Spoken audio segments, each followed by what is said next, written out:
El 24 de mayo de 1940, un terremoto sacudió Lima y el Callao. Produjo 179 muertos, más de 3.000 heridos y cientos de edificaciones destruidas. Habitamos, pues, un área sísmica y debemos estar preparados para ello. Sí, pues el 24 de mayo es una fecha trágica en nuestra historia y en esa fecha partió para siempre el gran escritor Osvaldo Reynoso.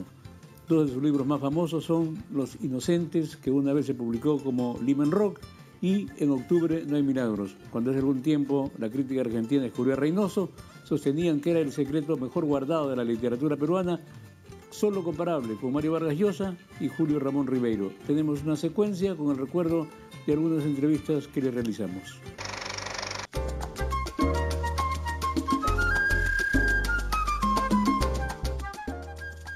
¿Imaginaste alguna vez que serías todo un éxito editorial cuando publicaste por primera vez Luzbel, que además era tu poemario? Nunca. Para mí la creación literaria es un placer. De tal manera que lo que viene después ya no me corresponde. Y por otra parte estoy contento porque sucede que en los primeros años de la publicación de mis libros, ¿no? Como decía Arguedas, fui ninguneado. Si por casualidad me hubiera muerto en esa edad, me hubiera privado de la alegría que ahora tengo de estos reconocimientos. ¿Y cómo nacen Los Inocentes? Un libro que sigue siendo joven a los 50 años de publicado. ¿Cuál es el secreto? No sé. ¿Cómo nació? No me explico. Yo simplemente me llamó porque los fines de semana veníamos a Lima, ¿no? De la Cantuta, de la Cantuta, ¿no? Y me iba a Palermo. Y otras veces algunos amigos, compañeros de la Cantuta que vivían en diferentes barrios de Lima me invitaban a su barrio. Y me llamó la atención la forma como hablaba. Y comencé a visitar pues billares, cantinas, ¿no? La radiola, la rocola, ¿no? Y cuando venía a Lima, mi vida transcurría entre el Palermo y los barrios. Desde el Palermo, mi formación cultural con estos amigos y la formación vital en las cantinas y en los billares. De ahí nacen Los Inocentes. Cuando yo publiqué este libro, me atacaron muy feamente. Se metieron en mi vida privada, dijeron que era un corruptor de menores, hasta pidieron que se me quitara mi título de profesor y que se me impidiera el ingreso a cualquier colegio. Pero Arguedas salió en defensa, Washington Delgado, Sebastián Salazar Bondi, Vaquerizo, ¿no? Todos los pesos pesados de la educación. Sí, se salió, y también Vargas Llosa, un artículo que publicó en El Expreso. Como yo dije en esa época, que aún no había nacido y creo que nunca iba a nacer una persona que me quitara a mí el placer de escribir. Muy temprano por la mañana cogimos nuestro mapa literario para buscar algunos puntos emblemáticos donde hubo encuentros importantes de escritores. Conversamos también con algunos protagonistas de esas irrepetibles tertulias. Martín Adán es uno de los personajes más importantes de la literatura peruana que recorrió este y otros bares tradicionales del centro de Lima. Lo veía al fondo de Palermo, solo, siempre con sombrero, con un abrigo sucio, con un gran imperdible, ¿no? Escribiendo en servilletas sus poemas, tomando pisco en un copón, ¿no? Yo siempre respeté su aislamiento, su silencio. La única vez que me acerqué donde él fue para entregarle mi libro, Los Inocentes.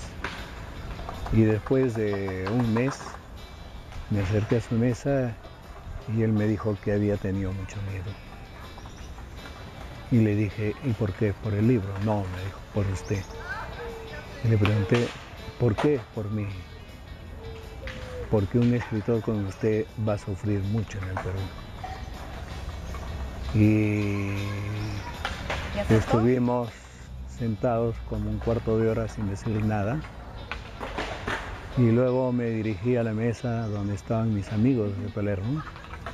Y de pie dije, yo no seré como Martín Adán, nunca me rendiré.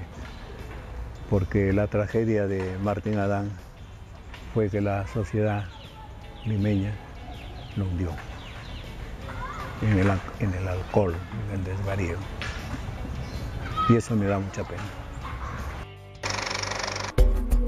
5 décadas han pasado desde aquella vez en la que el escritor arequipeño Osvaldo Reynoso dio a conocer En octubre no hay milagros. Es una novela que aparece en un momento de grandes cambios de la literatura de esta región, no solo del Perú, sino de Latinoamérica. Recordemos que un par de años antes había aparecido ya La ciudad y los perros, y eso hace que se reciba la novela en un clima que esperaba, un ambiente que esperaba muchos cambios. Sin embargo, la recepción de la obra fue muy polémica. Reynoso narra la historia de los Colmenares, una familia de clase baja, en la que don Lucho busca una casa nueva porque está a punto de perder la suya. Su hijo Miguel bebe para olvidar las angustias. Betty, su hija, se la pasa buscando un novio millonario. Carlos, el menor, apodado Zorro, es expulsado del colegio y María, su esposa, se refugia en la fe que siente por el Señor de los Milagros. Por otro lado está el poderoso don Manuel y su servicial Tito, quienes, acompañados de sus súbditos políticos y militares, curiosamente buscan evitar el expansionismo norteamericano que amenaza su poder. Y allá por la esquina de 28 de julio, el ñorce milagrero ya entraba a la plaza con sus luces y sus flores. En el cielo oscuro se prendían fuegos artificiales. Sin que nos diéramos cuenta, ya estábamos en el centro de la calle en medio de la proce. En octubre es tan interesante la elección de muchos elementos, ¿no? Como la procesión, por ejemplo, del Señor de los Milagros, ¿no? La elección de la procesión es un acierto, creo, de Osvaldo, porque es una actividad que de alguna manera representa muchos aspectos de nuestra peruanidad, ¿no? Las mezclas sociales, cómo nos podemos ver incluso, ¿no? Entre las masas. A propósito de esta procesión podemos hurgar en los sueños, en nuestros problemas, ¿no? Una primera versión solamente estaba la parte correspondiente a la familia Colmenares, que buscaba una casa, ¿no? Esos textos se los llevé a mi gran amigo Sebastián Salazar Bonde. Y él me dijo que pusiera como contrapunto de la novela la vida del dueño de esa quinta. Y comencé a trabajar esa segunda parte, ¿no? De toda la vida de don Manuel, toda esa parte de la novela que hace contrapunto con la familia pobre. Hubo críticas en el sentido en que yo conocía ese ambiente, cómo se movía la alta clase social y económica del Perú, y cómo me atrevía yo a hablar de algo que no conocía. Mi gran amigo y compadre Eleodoro Vargas Vicuña me dijo que lo que yo había hecho era llevar a la ficción lo que la gente de clase media y pobres imaginan cómo es esa clase social. Al día siguiente comenzaron a llegar agentes de librerías de casi todo el Perú, de Arequipa, y comenzó una venta masiva. ¿Siempre pescado con cebolla? Ya no te he dicho, mami, que no me gusta, dijo Betty. Que si como pescado todo el santo día, tendré ese maldito aliento en la boca y esta noche tengo que oler rico. A Coqui le gusta olerme. Está que se muere de ganas. Primero iremos a la procesión. Luego le diré que me lleve al Embassy. Bailaré pegadita a él. Después que haga lo que quiera conmigo. Y mañana seremos novios y dejaré esta casa que ya me tiene aburrida. Han pasado 50 años y mi libro sigue vendiéndose. Y yo creo, sin equivocarme y sin ningún ánimo de autoelogio, yo creo que ese libro constituye, junto con mi libro Los Inocentes, el verdadero bestseller clandestino del Perú. Osvaldo Reynoso vivió y trabajó algunos años en China, de donde volvió a quedarse para siempre.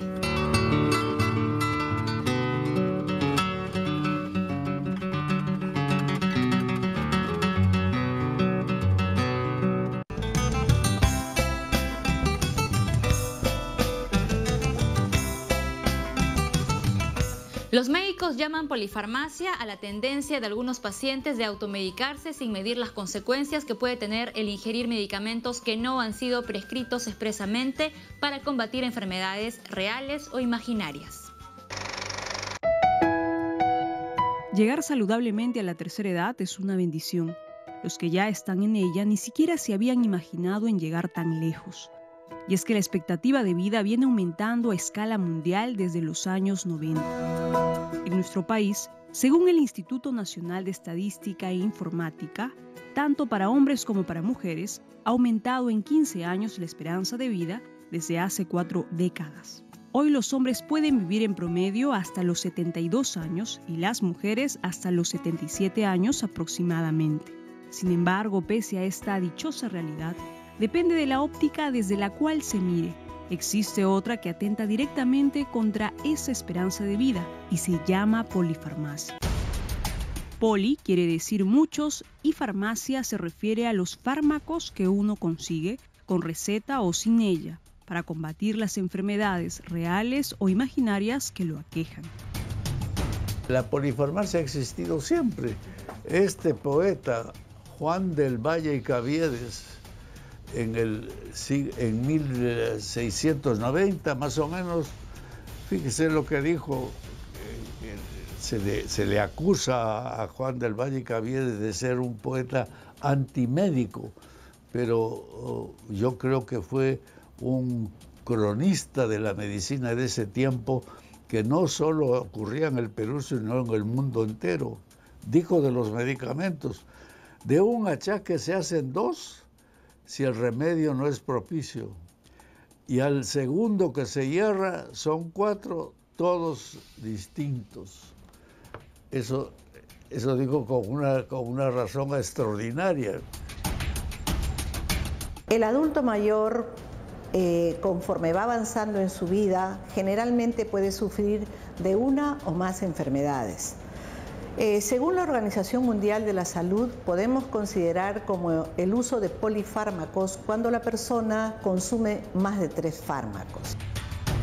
Generalmente, una persona que pasa los 60 años puede llegar a esa edad con algunas deficiencias de salud, como hipertensión arterial, diabetes o insuficiencias cardíacas. Estos pacientes deberían ser atendidos por un geriatra y luego ser derivados a los especialistas, siempre con el control del primero. Generalmente estos pacientes a esas edades empiezan a sufrir de las principales enfermedades: hipertensión arterial, problemas diabéticos, problemas de cataratas, problemas cardiovasculares, problemas de insuficiencia venosa. Entonces son una serie de enfermedades de las que la persona puede sufrir. Si un médico, cada especialista le va recetando un fármaco al paciente, lo más importante es que sea bajo vigilancia médica, porque hay fármacos que pueden interactuar y se sinergia. Entonces uno puede interpretar a las reacciones adversas que se van a producir por este uso de multifármacos, se puede interpretar o como que el medicamento no le cae bien al paciente, o que la dosis es insuficiente. Entonces la interpretación viene a ser errónea. La interacción entre los medicamentos puede ser muy peligrosa, por eso el doctor Uriel García hace hincapié en el papel fundamental del médico a la hora de hacer un diagnóstico y dar la correspondiente receta. No se debe recetar muchos medicamentos para un solo mal, porque no se ha llegado al diagnóstico. Cuando los fármacos son dados de manera inadecuada, los principales órganos que se afectan pues son el hígado, el riñón, básicamente, y pudiera ser que un paciente llegue a una hepatopatía que lo pueda llevar a una situación muy delicada, o que el riñón pueda llegar a sufrir insuficiencia renal. Porque los fármacos de todas maneras van a seguir un camino por nuestro organismo, pasan al hígado, que es un laboratorio que tenemos al riñón, que es el que filtra casi todos los medicamentos que hay, y si esta persona está tomando más de una droga de manera no vigilada por el médico, podríamos terminar en un paciente que tenga una insuficiencia renal producida por drogas, o que tenga una hepatopatía que pueda llevar incluso a una cirrosis hepática medicamentosa. Entonces, los temas son realmente delicados. Y no solo pone énfasis en un desempeño científico, sino también ético, para combatir la polifarmacia. La polifarmacia obviamente está potenciada por esa comercialización. Desafortunadamente, también está potenciada por algunos médicos que entran en una suerte de convivencia con la industria farmacéutica.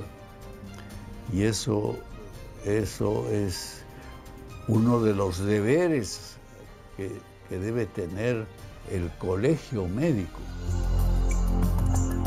Existen distribuidores de medicamentos que van a estas cadenas de farmacias grandes y les llenan un estante de todas sus líneas de medicamentos.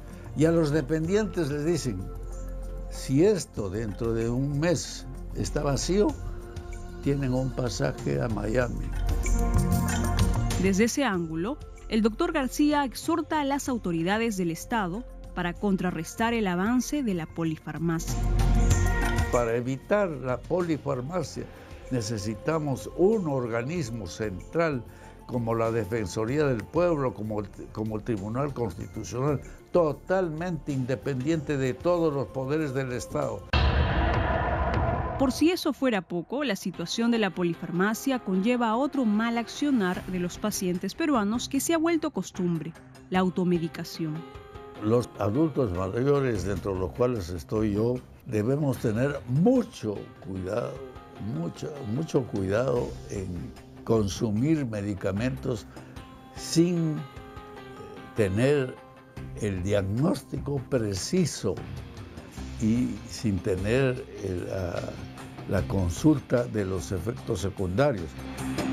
Y otro tema que debemos de llamar la atención, sobre todo en los adultos mayores, es jamás automedicarse. Porque si estoy recibiendo yo algún medicamento, por ejemplo, la warfarina que se usa para los pacientes que han tenido algún problema valvular en el corazón, puede tener efectos adversos si se asocia a otras drogas. Los médicos estamos capacitados para poder discernir si una droga puede tomarse con otro fármaco. El médico debe chequear qué vitaminas toma el paciente, porque muchas veces el adulto mayor toma medicamentos tipo vitaminas o incluso lo que le llamamos fitoterapia, hierbitas, ¿no? O que son aconsejados por amigos, por familiares, y lo más grave que puede existir es que el adulto mayor y todas las personas en general que se sientan con alguna dolencia y sepan que la prima, la hermana tuvo algo similar y copian o cogen la receta de esa persona y dicen, a ella le hizo bien, a mí me va a hacer bien. El Perú, admirablemente, era el país de mayor consumo de un antibiótico, Lincozin, que en los Estados Unidos, para recetar Lincozin, se le decía al paciente, hemos llegado a la conclusión que hay que ponerle Lincozin, pero tiene tales y tales efectos secundarios, de tal manera que firme usted un permiso. Y si el paciente no estaba en condiciones de firmar, sus parientes más cercanos, herederos, eran los que firmaban el permiso. Y aquí se vendía el antibiótico más vendido. A los médicos de los Estados Unidos, la Food and Drug Administration le decía, oiga, este medicamento nunca recete usted para afecciones del tracto respiratorio alto comunes, como son pues, los resfriados, etc. Aquí se usaba para eso precisamente. Para paliar estas malas prácticas de la salud, la doctora Zarela Solís nos recomienda a las siguientes generaciones seguir con el mandato de la Organización Mundial de la Salud. Un último estudio que ha habido en más de 1 millón de personas, por ejemplo, se ha demostrado que el ejercicio físico durante 30 minutos diarios, caminar, que es tan sencillo, puede evitar que se den algunas enfermedades que se ven en los adultos mayores. Algunos cánceres, por ejemplo, cáncer de mama, cáncer de vejiga, cáncer de colon, porque todo esto tiene que ver con el manejo hormonal. Entonces, si hacemos una vida saludable desde un tiempo muy precoz, comiendo sano, evitando las grasas, ya está probado que la obesidad, por ejemplo, tiene mucha relación con el cáncer de próstata. Y cáncer de próstata en el adulto mayor, en el varón, es la segunda causa de muerte en el mundo entero. Y cada vez estamos diagnosticando menos a los pacientes. El adulto mayor, por circunstancias de la vida, ha desarrollado enfermedades, tiene necesariamente que recibir de repente fármacos para la diabetes, para la hipertensión, si tiene insuficiencia cardíaca. Entonces, lo que tiene que hacer el médico es chequear que esta medicina vaya con esta y que no le haga daño al paciente. Nunca se receta nada si no se tiene el diagnóstico preciso. Porque la diferencia entre un médico y un curandero es esa. El curandero dice, te duele dolor de cabeza. Y dice, para eso hay que hacer tal cosa y darle un brebaje, sin averiguar cuál es la razón específica de ese dolor de cabeza que el médico tiene que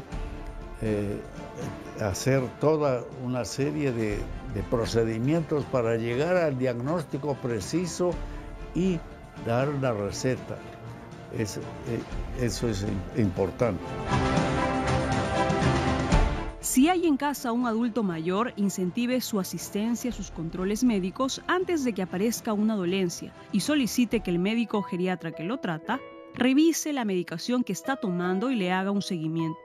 Los adultos mayores tienen el derecho más que nadie a disfrutar de su tiempo libre con sus seres queridos o a realizar actividades gratificantes en lugar de asistir a citas médicas por complicaciones que en la medida de lo posible pueden y deben evitarse.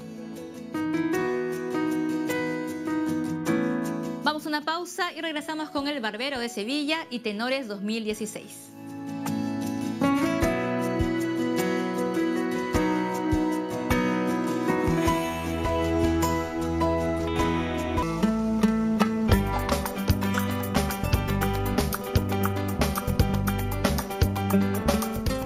La siguiente es una secuencia muy musical con el clásico español del flamenco, un clásico de la ópera universal, El Barbero de Sevilla, y tenores en tiempo de arias.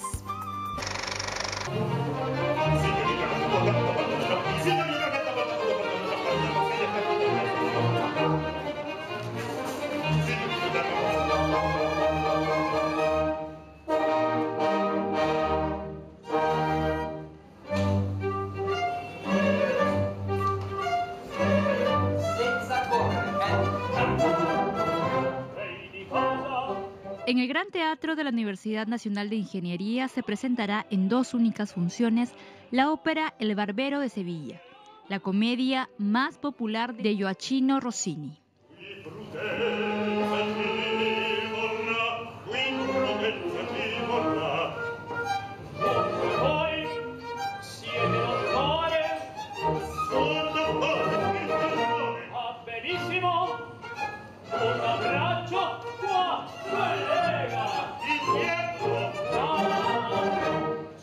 Conservatorio Nacional de Música presenta El Barbero de Sevilla en un año muy especial para esta ópera y para el compositor Rossini, ya que fue hace 200 años que se estrenó en Roma. Es una obra que el año pasado lo vinieron trabajando el taller de ópera a cargo del maestro Wilson Hidalgo, y que bueno, tuvo bastante éxito, digamos, en una forma académica, y ahora lo estamos presentando ya a nivel de teatro en el Teatro de la UNI.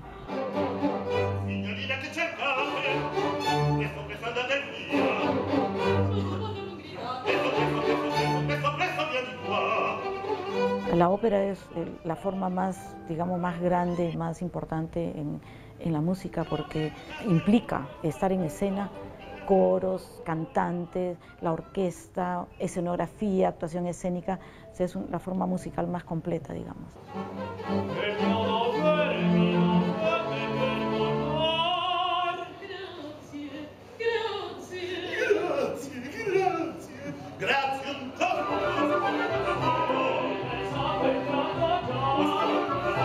La obra relata los sucesos que le ocurren al conde Almaviva y Rosina.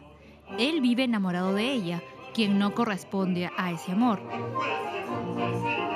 Sin embargo, Almaviva, con ayuda de su amigo Fígaro, tratará de conquistarla y hasta entrará en conflicto con Bartolo, tutor de la muchacha.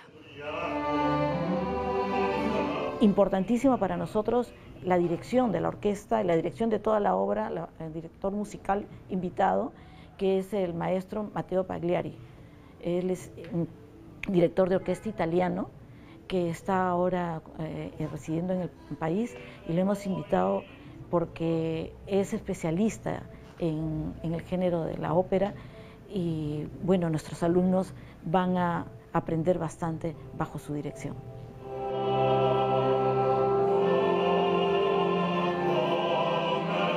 Amigos, los invito el lunes 30 de mayo y el miércoles 1 de junio a asistir a la ópera El Barbero de Sevilla de Gioachino Rossini. El montaje es todo del Conservatorio Nacional de Música. Alumnos, orquesta, coros.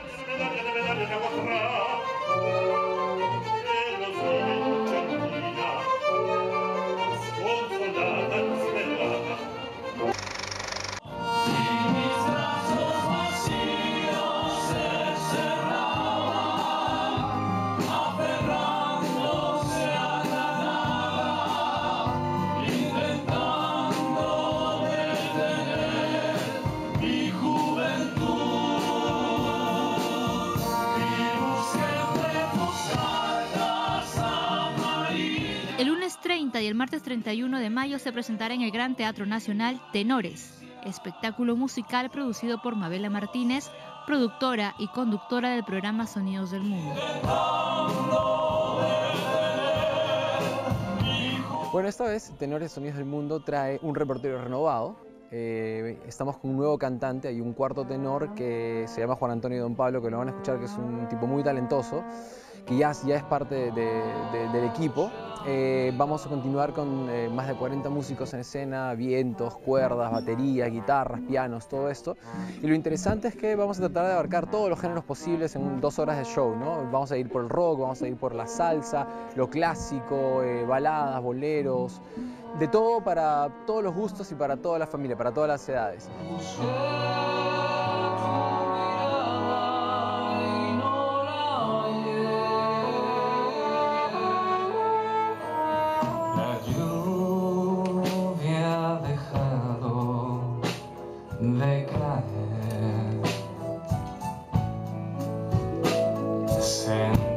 Para mí es una nueva experiencia. El formato, si bien es cierto, tiene ya varios años, donde han tenido varias presentaciones. Digamos que el cantante, el tenor lírico, lo hacía Moshe Bautista, y en esta oportunidad para mí la fortuna de ser invitado, ¿no?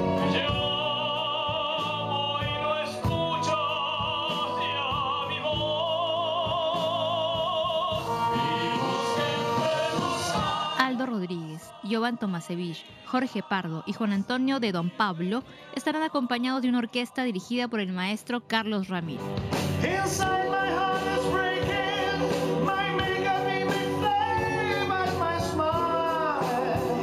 Still says all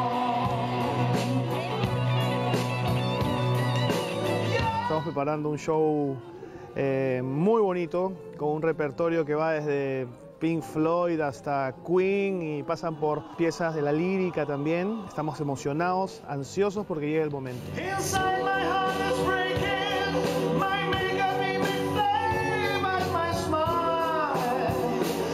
En el tipo de interacción que tenemos entre los 4 cantantes en cada canción, porque antes hacíamos shows como que una canción cada uno, interactuábamos muy poco, pero ahora sí vamos a interactuar mucho en muchas canciones, hay muchas armonías, coros, y eso es algo nuevo en el show también. Bueno, la cantidad de músicos, el repertorio está renovado, mantenemos algunas cosas que fueron hits en los conciertos anteriores, pero básicamente ha cambiado todo el show.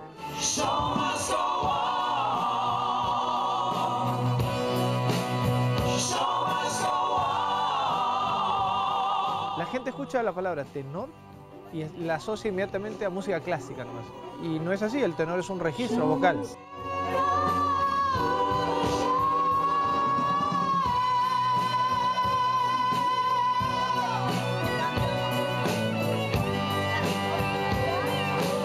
Los jóvenes cantantes interpretarán clásicos del rock y temas de la música clásica. Luego de 4 años, Tenores promete seguir siendo un verdadero show musical.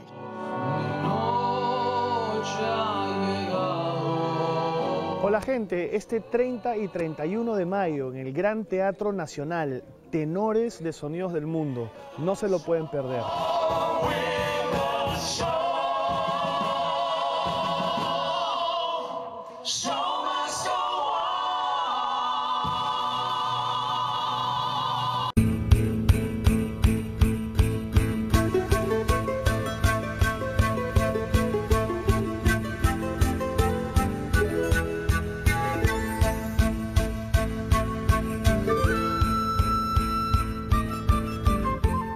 La Galería de la Alianza Francesa de La Molina exhibe Fiestas del Cusco, fervor y espiritualidad de la fotógrafa francesa Julie Baudin. Para la fotógrafa, el Cusco ha sido su principal fuente de inspiración y la ha denominado una región bendita por los juegos de luces y sombras únicos en el mundo. Julie Baudin presenta una serie de fotografías en blanco y negro tomadas durante 3 fiestas importantes del pueblo cusqueño: el Coyuriti, el Corpus Christi y el Inti Raymi. Es un retrato del Cusco actual y del fervor que expresan sus pobladores durante esas festividades. Con estas fotografías, Baudin sostiene que los cusqueños luchan por impedir la desaparición de sus diferentes formas de expresión cultural que mantienen hasta el día de hoy la espiritualidad y autenticidad del Cusco.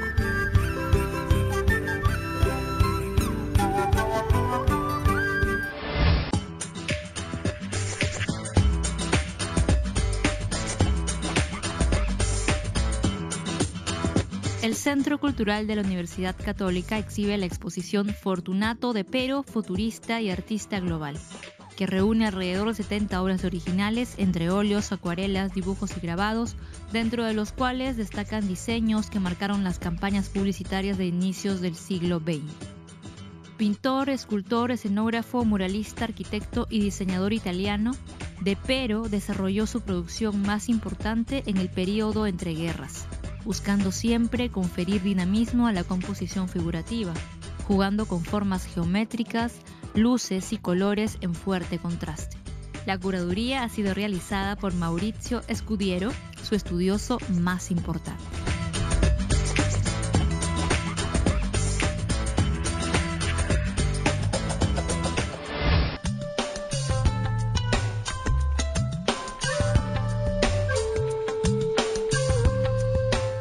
El Limna de Miraflores acoge la muestra Mundos Encantados de Javier Chávez Ferrer.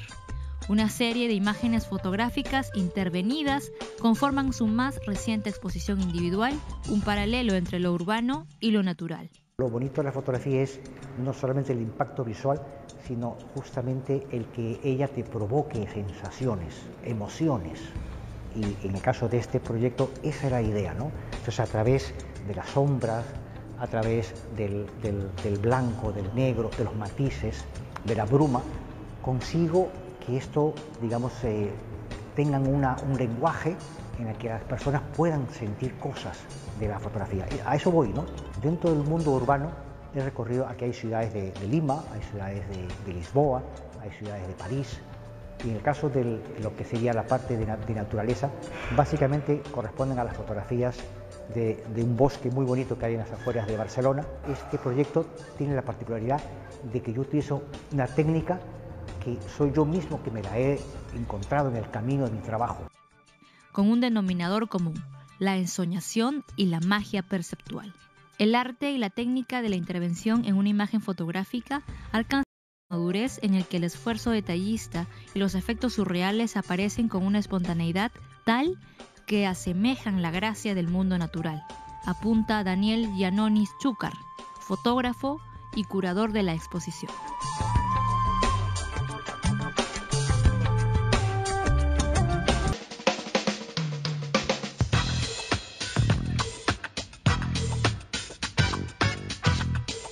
Envidia de ellos. No hay lugar para ti allá afuera, tú eres el jefe, vos. Sí, claro, yo puedo ser el jefe, pero ahora Janet vale más que yo, y también Alexis. En el auditorio de la Alianza Francesa de Miraflores se presenta Los Justos, obra escrita por el dramaturgo francés Albert Camus.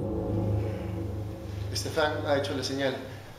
En cualquier momento va a pasar el carro del Gran Duque. Cuando pensábamos qué nos conectaba con la obra, nos dimos cuenta que más allá de la política y la ideología, nos interesaba más en ver cuáles eran los aspectos psicológicos personales de cada uno. Entonces, para nosotros la ideología es el contexto que los atrapa y es como ellos interactúan y tienen un conflicto muy fuerte con la historia. Ellos no me miraron. Si me hubiesen mirado, hubiesen lanzado la bomba para apagar esas miradas tristes. Estrenada en el año 1949 en París, Los Justos cuenta la inconformidad de un grupo de revolucionarios quienes arman un plan para atentar contra la vida del gran duque Sergio. En esta versión de Daniel Amaru Silva y dirigida por Rodrigo Chávez, participan los actores Fernando Luque, Andrea Fernández, Gonzalo Molina, Renato Rueda y Gabriel González. Pero nadie me dijo que iban a haber niños. Janet tiene razón, eso no era parte del plan. La orden era matar al duque, el resto no importa. Bien, vamos a decidir. Camus tiene un verbo muy florido, es un poeta también, pues, y filósofo además. Entonces el trabajo de Daniel estaba en aterrizar un poco los textos, direccionarlos un poco más y hacer que las cosas sean mucho más urgentes. Lo más bonito, porque más que reto fue un descubrimiento muy, muy bonito, fue ponerse en los zapatos de cada uno de ellos. Y con posturas tan distintas y tan contrarias y a veces hasta tan controversiales como las de un personaje que es Estefan, que posiblemente puede hacer el desarrollo de la idea que desencadenó en Sendero en los años 80, era hacer el ejercicio de entender a cada uno y ver sus verdaderas motivaciones personales. Yo era uno de esos niños, morí. La muerte por bomba es un placer comparada con la del que muere por falta de alimento. Por ejemplo, en esta obra, que es de grupo, un grupo revolucionario, terrorista, manejan esta ideología común y la idea siempre fue ver que cada individuo despierte ese pensamiento crítico individual que los separe o los acerque, pero que sea una decisión consciente. Y si es posible que el público lo pueda ver y ponerse en los lugares de cada uno y decidir sus posturas, sería lo máximo para nosotros. Pero que quede claro, la revolución no es para los delicados. A todos los amigos de Presencia Cultural, estamos desde este viernes 20 en el Teatro de la Alianza Francesa de Miraflores. Viernes y sábado a las 8, domingos a las 7, los esperamos. Se van a necesitar el sacrificio de 3 generaciones, varias guerras y revoluciones terribles. Desde Finlandia, donde reside la escritora peruana Maritza Núñez, nos ha enviado el tráiler de la ópera Espíritu del Bosque, que con libreto suyo se estrena este fin de semana.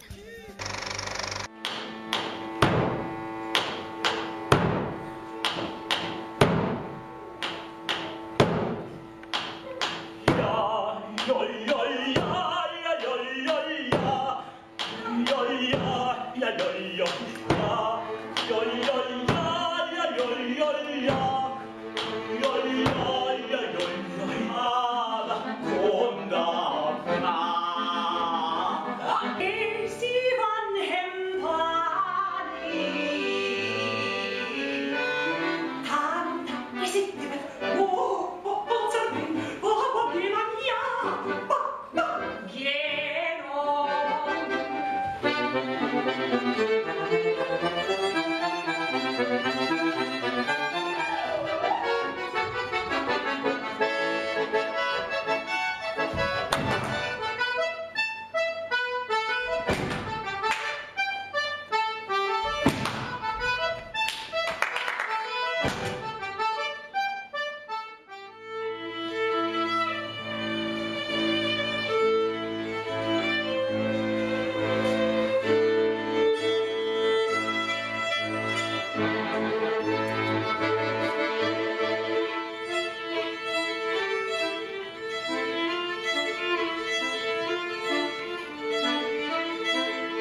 Las últimas del programa. Del 1 al 11 de junio, Lima, Arequipa, Cusco, Lambayeque y Pucallpa serán sedes del 7º Festival de Cine de Europa Central y Oriental, al este de Lima. Anuncian el estreno de 10 películas y la presencia de destacados invitados internacionales. Además de salas comerciales, se proyectarán en el Centro Cultural de la Universidad Católica, en el Mali, en el Ministerio de Cultura, en el Lugar de la Memoria, en Fundación Telefónica, en el Goethe Institut y la Alianza Francesa. 5 grupos provenientes de Colombia, Dinamarca, Estados Unidos, República Dominicana y por supuesto el Perú serán parte de la edición 28 de Danza Nueva Festival Internacional de Lima, que organiza el Instituto Cultural Peruano Norteamericano de Miraflores, que se inaugurará con la compañía Dactilares Perú los días 9, 10 y 11 de junio con el estreno mundial de la obra Espejos de Agua.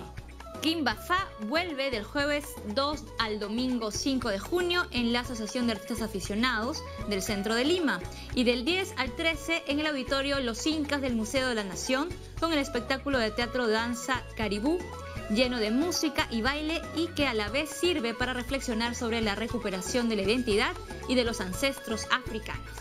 El jueves 2, el grupo Ópalo estrenará El Dragón de Oro de Roland Schimmelfennig. Dirige Jorge Villanueva, actúan Carlos Victoria, Laura Aramburú, Marcelo Rivera, Claudio Calmet y Grapa Paola.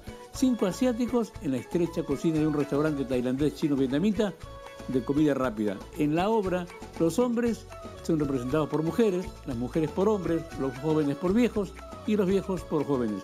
Bolognesi 397 Barranco, de jueves a domingos.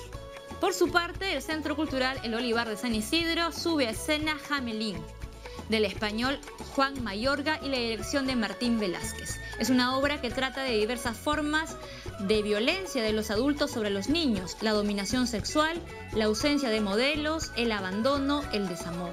De jueves a domingo en el Olivar de San Isidro actúan Iván Chávez, Trilce Cabero, Franco Isa, Luye Monteguirro, Herbert Corimaya y la actriz española Leticia Narvarte.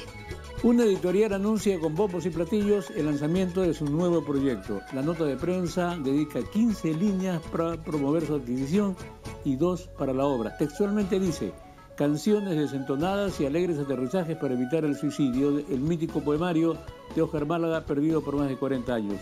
Quienes transiten en Miraflores por la avenida Larco, cuadras de 4 a las 7, podrán apreciar vallas con ilustraciones del célebre relato El Principito de Antoine de Saint-Exupéry.